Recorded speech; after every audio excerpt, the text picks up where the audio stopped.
There are mysteries that survive because evidence is missing.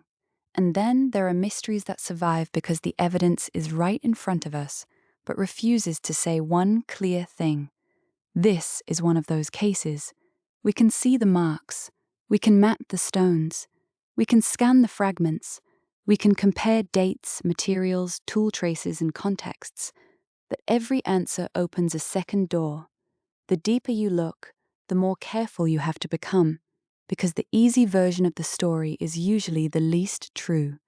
The subject of this episode is the Baghdad Battery, ancient electricity or misread artifact. At first glance, it feels like the kind of mystery that should have been solved long ago. It is not hidden in a myth. It is not known only from a rumor. It exists in the archaeological record. Researchers have studied it for decades, sometimes more than a century. Yet the central question remains unresolved. The question is not whether ancient people were capable. They were. The question is not whether this requires aliens, lost superscience, or a secret global civilization. It does not. The real question is sharper. What exactly were people doing here? What did it mean to them? And why did the clearest explanation disappear? To understand the mystery, we need to enter the world that produced it. Ancient societies were not primitive sketches waiting to become modern.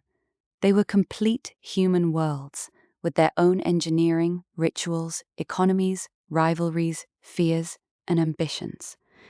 In this case, the evidence points toward a society able to organize labor, transmit knowledge, and build meaning into material things.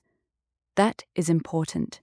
A mystery is not a blank space where any theory can be placed. It has boundaries. The dates matter. The geography matters. The materials matter. So does what we do not find. Here is what we can say with confidence. The object was reportedly found near Baghdad and dated broadly to the Parthian or Sasanian period. It consists of a clay jar, copper cylinder, and iron rod. That alone gives us a foundation. This was not a random accident. It was part of a larger human pattern. Someone planned, made, used, displayed, buried, or preserved this evidence. And because it survived, it became a message sent forward in time, a message with missing grammar. The strongest version of any ancient mystery begins with the least dramatic sentence. What do we actually have? We have material evidence. We have context, though sometimes incomplete. We have comparisons with nearby sites, objects, inscriptions, environmental data, and later historical sources. None of those are perfect, but together they create a cage around speculation. For this episode, the core facts are these. The object was reportedly found near Baghdad and dated broadly to the Parthian or Sasanian period. It consists of a clay jar, copper cylinder, and iron rod. Experiments show similar setups can produce voltage with acidic liquid, but there is no clear evidence it was used for electroplating or electricity. Alternative interpretations include storage for scrolls or ritual medical objects. Notice what these facts do and do not prove. They prove that the mystery is real. They do not prove the most sensational explanation. They prove ancient skill, coordination, and symbolic thinking. They do not prove a lost modern technology. And they force us to respect the people behind the evidence, because what survives is only a fraction of what they knew. Archaeology is often a science of leftovers. The missing wood, cloth, rope, spoken language, song, ceremony, and memory can matter just as much as stone or metal. That is why the same artifact can look simple in a display case, but complicated in history. The first major explanation is the practical one. Maybe this was a tool, a system, a construction method, a landscape feature, or an administrative technology. Practical explanations are powerful because ancient people constantly solved practical problems: transport, storage, farming, timekeeping, trade, death, water, power, identity. The second explanation is social or ritual. In the ancient world, useful and sacred were not opposites. A road could be a processional route, a vessel could be part of burial practice, a symbol could mark property and invoke protection, a monument could organize people physically and emotionally at the same time.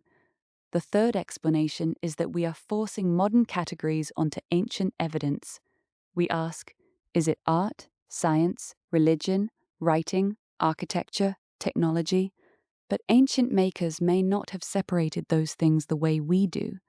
A single object or place could hold several meanings at once. For the Baghdad Battery, ancient electricity, or Misread Artifact, the best scholarship tends to avoid one-word certainty.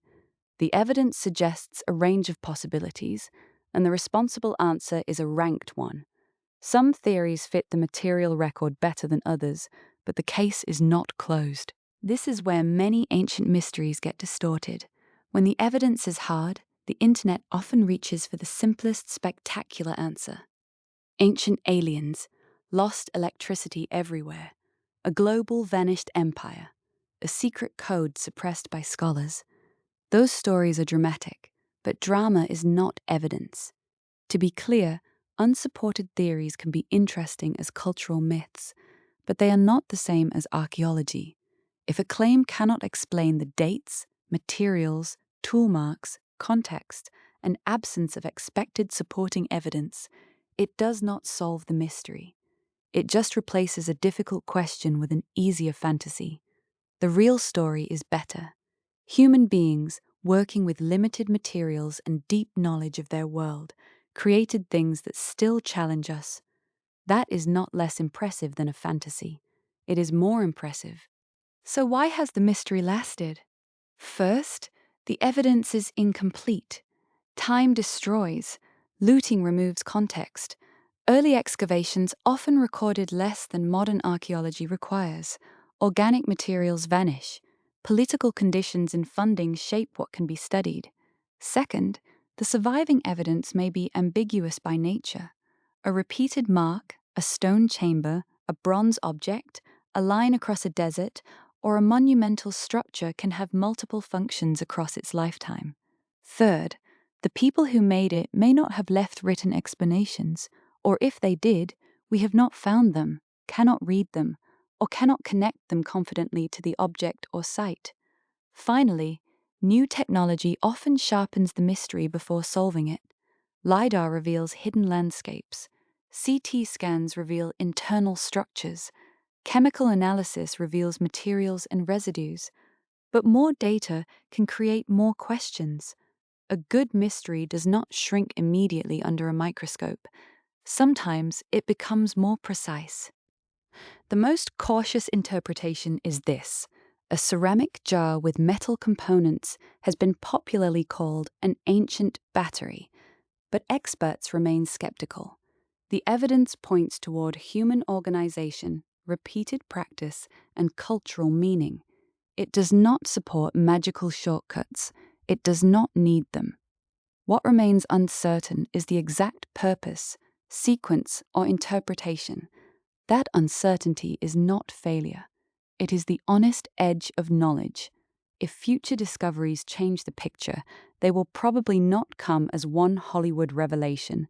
They will come as a new inscription, a better dated layer, a residue analysis, a newly mapped feature, a re-examined museum object, or a comparison nobody had enough data to make before. That is how ancient mysteries usually move, not from darkness to total certainty, but from vague wonder to sharper questions. What makes this mystery powerful is not that ancient people were unknowable. It is that they were fully human, and we only have fragments of their choices. Someone made this. Someone understood it. Someone may have taught another person how to use it, walk it, carve it, bury it, or read it. For them, it may not have been mysterious at all. It may have been obvious, ordinary, sacred, technical, political, or all of those at once. And now we stand on the other side of time, trying to reconstruct a vanished explanation from surviving clues. That is the real thrill of archaeology. Not pretending we have every answer, but learning how to ask better questions. So when we look at the Baghdad Battery, ancient electricity, or Misread Artifact, the honest conclusion is this: the mystery is not empty, it is crowded with evidence, but the final sentence has not been found. Maybe someday it will be. Until then, the silence itself is part of the story.